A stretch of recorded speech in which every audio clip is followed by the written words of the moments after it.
دوستوں میں نے آپ سے پہلے بھی یہ عرض کیا تھا کہ انسان کی جو طبیعت مدبرہ کا جو ری ایکشن ہے یا مضاعفتی قوت کا جو ری ایکشن ہے فزیالوجی میں اسے سمجھایا جاتا ہے.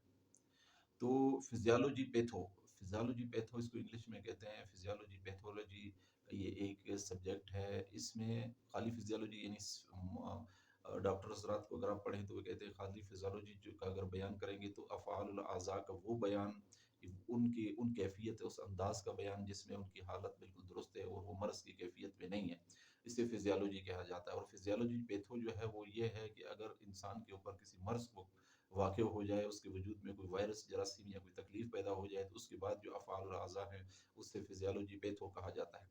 اب فزیالوجی جو ہے افعال الاعضاء بحالت مرض جو ہے اور بحالت صحت کیسے ریئیکٹ کرتے ہیں، ایک معالج کے لیے ان کو سمجھنا بہت ضروری ہے.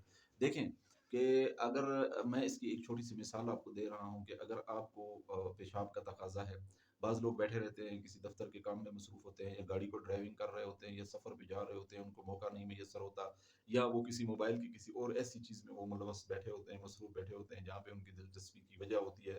تو اس کی وجہ سے وہ پیشاب کی جو ہلکی سی طلب پیشاب کی ہوتی ہے، بڑے پیشاب کے لیے، پاخانے کے لیے جو تقاضا پیدا ہوتا ہے، اس کے اوپر وہ عمل نہیں کرتے اور بیٹھے رہتے ہیں. اب اس صورت میں طبیعت مدبرہ جو ہے مدافعتی قوت کیا ایکشن کرے گی، یہ میں آپ کو سمجھانا چاہ رہا ہوں. آپ اس کو سمجھنے کی کوشش کریں. ایک معالج کے لیے یہ سمجھنا بہت ضروری ہے، اس طرح آپ اپنے علاج کرنے میں کامیاب رہیں گے. مثال کے طور پر ابھی ایسی صورت میں جب پاخانے کا تقاضا ہو گیا اور آپ مصروف ہیں، آپ نہیں جا رہے ہیں، تو نتیجہ کیا ہوگا؟ نتیجہ یہ ہوگا کہ گیس کا اخراج بڑھ جائے گا. یہ پہلا اس کا جو ری ایکشن ہے وہ یہ ہوگا کہ گیس کا اخراج بڑھ جائے گا. لیکن اگر آپ نے پھر بھی اس پہ عمل نہ کیا اور تھوڑا سا آپ نے اس کو لیٹ کر دیا تو اس کے بعد اس کا ایک اور ری ایکشن آئے گا. اور وہ ری ایکشن کیا ہوگا؟ اور وہ ری ایکشن یہ ہوگا کہ آپ کی جو ہے بلغم آنا شروع ہو جائے گی، یعنی کہ گلے پہ پیچھے سے جو گلے کے اوپر خراش ہوتی ہے یا گلے کے اوپر جو ہے وہ بلغم گرنا شروع ہو جائے گا اور بلغم کا اخراج شروع ہو جائے گا.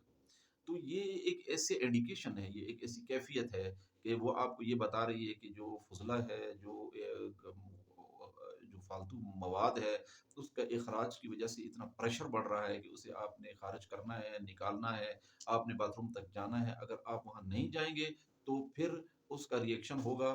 جیسا کہ میں نے پہلے آپ کو سمجھایا ہے کہ فضلات کے اخراج کا جو ذریعہ ہے وہ 3-4 ذرائع ہیں.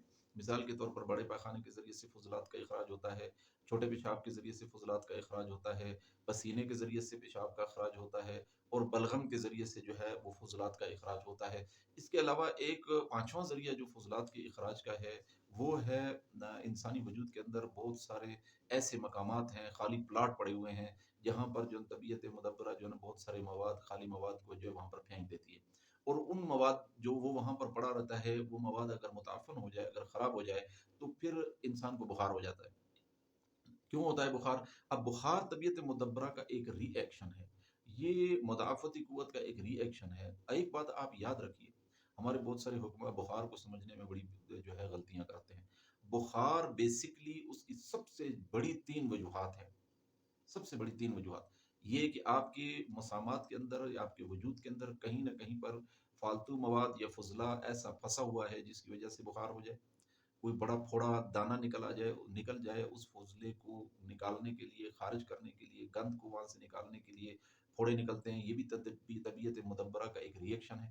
انسانی وجود کے اندر خارش کا پیدا ہو جانا یہ بھی فضلے کو اخراج کا ایک ذریعہ ہے، اور اس کی وجہ سے بخار کا پیدا ہو جانا یا اور کوئی ایسی انفیکشن اندرونی پیدا ہو جائے جس کی وجہ سے انسان کو بخار ہو جائے تو اس کا سبب یہ ہوگا کہ فضلہ یا ایسا غلط مواد انسان کے وجود کے اندر پھنسا ہوا ہے جس کی وجہ سے انسان کو بخار ہو رہا ہے. اب بخار کیوں ہوگا؟ بخار اس لیے ہوتا ہے کہ بخار کا ایک اصول ہے کہ جب بھی حدت بڑھے گی، جب بھی گرمی بڑھے گی تو وہ جو مواد ہے وہ خشک ہو جائے گا یا وہ تحلیل ہو کے اڑ جائے گا. اب اس کو تحلیل کر کے اڑا کے بخارات کی صورت میں نکالنے کے لیے یا خشک کرنے کے لیے طبیعت مدبرہ جو ہے وہ بخار کو پیدا کرتی ہے. تو بخار جو ہے کوئی مرض نہیں ہے. بخار اگر 103-4 کو کراس کر جائے تو اسے کم کرنے کی کوشش کرنی چاہیے، لیکن اگر اس سے بخار کم ہے تو پھر اس کو کم کرنے کی ضرورت نہیں ہے. یہ معاون ہے، مددگار ہے مرض کو ختم کرنے کے لیے. اس لیے بخار سے کبھی بھی گھبرانا نہیں چاہیے. لیکن درد کی صورت میں، تکلیف کے بڑھنے کی صورت میں، ٹیمپریچر حد سے زیادہ بڑھنے کی صورت میں اب یہ خطرناک بھی ہو سکتا ہے. تو اس لیے بخار کی جو میں 3 علامات آپ کو بتا رہا ہوں، انسانی وجود میں بلغم کی زیادتی کی وجہ سے جب سردی پیدا ہو جائے تو بخار پیدا ہو جائے گا. انسان کے وجود کے اندر کاربن کی زیادتی کی وجہ سے سردی خشکی پیدا ہو جائے اور مواد رکنا شروع ہو جائیں، بخار پیدا ہوگا، اس میں باری کا بخار شامل ہے۔ اچھا، انسانی وجود کے اندر صفرا کے صفرا محترکہ، یعنی صفرات کا جل جانا اور اس کا آ، انسانی وجود کے خون کے اندر اتنی زیادہ مقدار میں شامل ہو جانا کہ یہ وہاں پہ جا کے فساد پیدا کر دے۔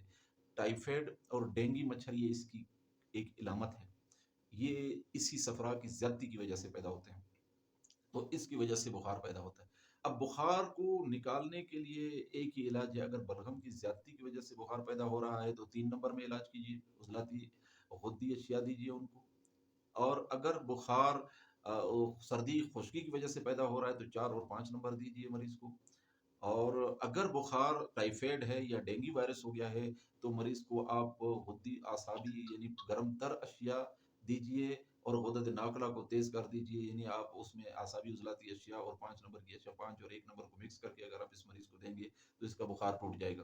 تو یہ بخار کا ایک سمپل سا فارمولا ہے، بخار طبیعت مدبرہ کا ایک ری ایکشن ہے جو مواد کو نکالنے کے لیے ہوتا ہے، یہ کوئی مضر چیز نہیں ہے، لیکن یہ حد سے زیادہ بڑھ جائے تو مضر ہو جاتا ہے، یہ انسانی وجود کو تحلیل کر دیتا ہے اور انسانی قوا کو ضعف میں مبتلا کر دیتا ہے۔ اس لیے اس کا کنٹرول کرنا بھی ضروری ہے، اور حد سے زیادہ اور اس کو بیماری کی کیفیت میں بالکل ختم کر دینا بھی نقصان دہ ہے۔